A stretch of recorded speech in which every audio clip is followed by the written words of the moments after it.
Amid a global pandemic, it can be difficult to engage in traditional dating while staying safe. Dating applications such as Tinder and OkCupid have become a go-to solution, allowing users to text remotely before deciding whether they want to go on a date. Although OkCupid and Tinder work similarly, their features and algorithm work differently. Understanding the algorithm used by each dating app can be helpful, as you can decide which app is more suitable for you. So, let's take a closer look at the differences between the two apps.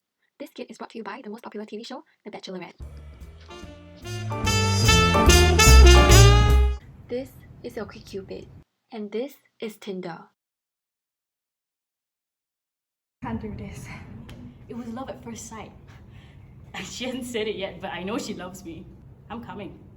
I'm on my way. What are you doing here, Tinder? I'm here to tell you that I love you, okay? I knew from the beginning, you and I were so good for each other. You don't love me. What? Your Elo score, Tinder. Oh, here we go again. Your Elo score gauges my attractiveness based on how other profiles interacted with mine. You judge my preferences in accordance with how other people judge me. How many people swipe on me, like or reject me, but you don't love me for me. You're shallow. You only care because I'm hot, and if other people think I'm hot. I've changed. You don't understand, Becky. The Elo score doesn't exist anymore. The more time you spend with me, you spend on my app, more visible your profile becomes. You classify and cluster users based on who they swipe and what others on the app think of them. Only those who get swiped right a lot get a shot at dating because they are deemed worthy and desirable. OkCupid. OkCupid, his algorithm cares about my interests, has over 4,000 questions I can choose to answer. My political opinions matter. I match with someone who mirrors my love for cats and molecular geometry. We have a 95% match percentage. You would never be that for me. You don't know for sure. He could be lying. You can't fake the math.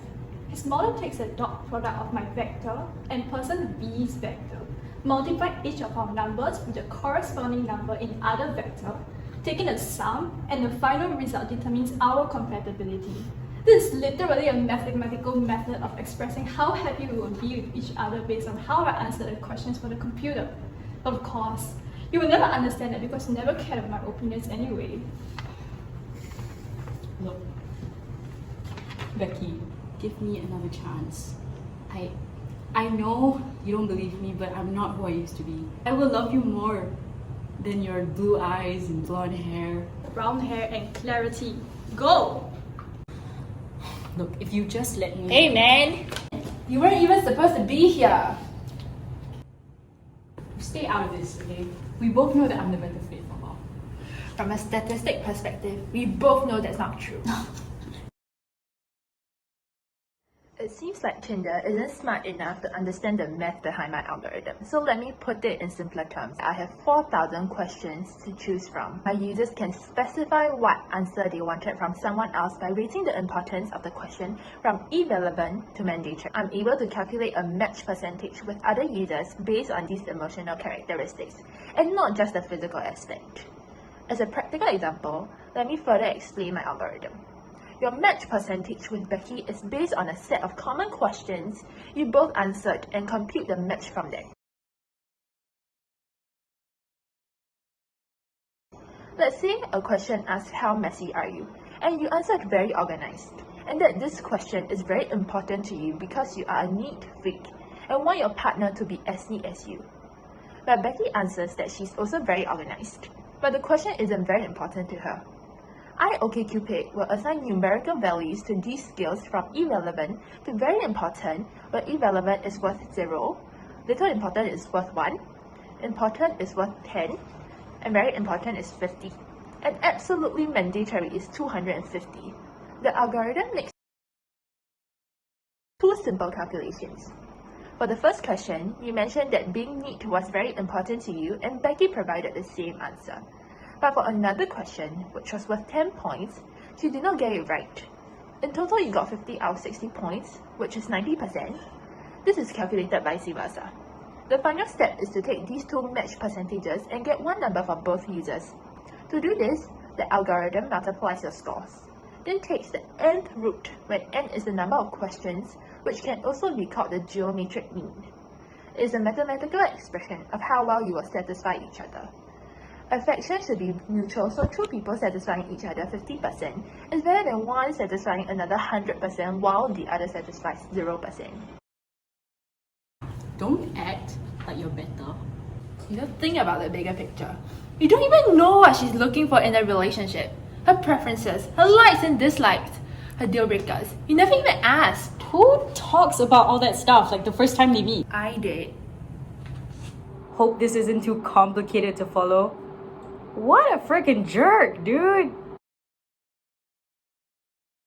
But all you do is classification and prediction.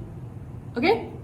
You predict if person A would like person C, solely if someone similar to person A would like person C. You know, but you don't know for sure, don't you?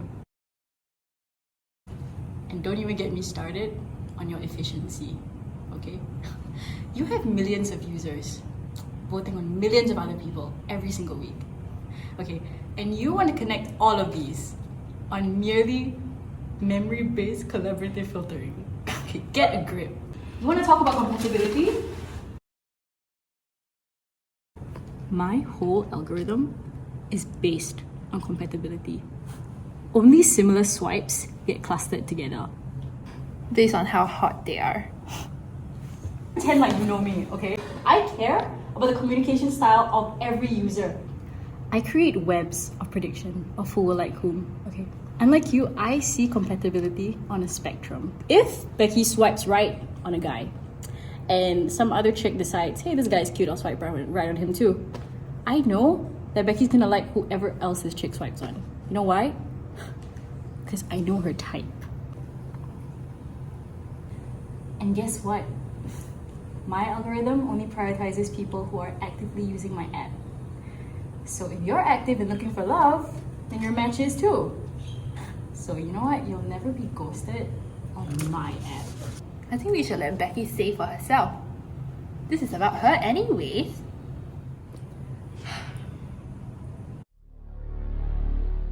Tinder. We obviously felt a connection from the very beginning. I know we have the same sense of humor, we have chemistry, and we're obviously attracted to each other. I mean, you're hot. You're right, I obviously have a type. And you figured out what it is. But that's not what I want out of love. Your love is shallow, Tinder.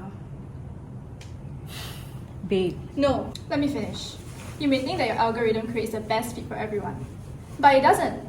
It just creates subsets of people that only get recommended to each other based on shallow first impressions. People swipe when they see someone attractive, and you create a hierarchy. Only someone's specific type gets recommended to them. That's not what love is about. What if my type based on appearance isn't good for me? What if the person I'm supposed to end up with isn't my usual type at all? But OkCupid doesn't make me feel like that at all.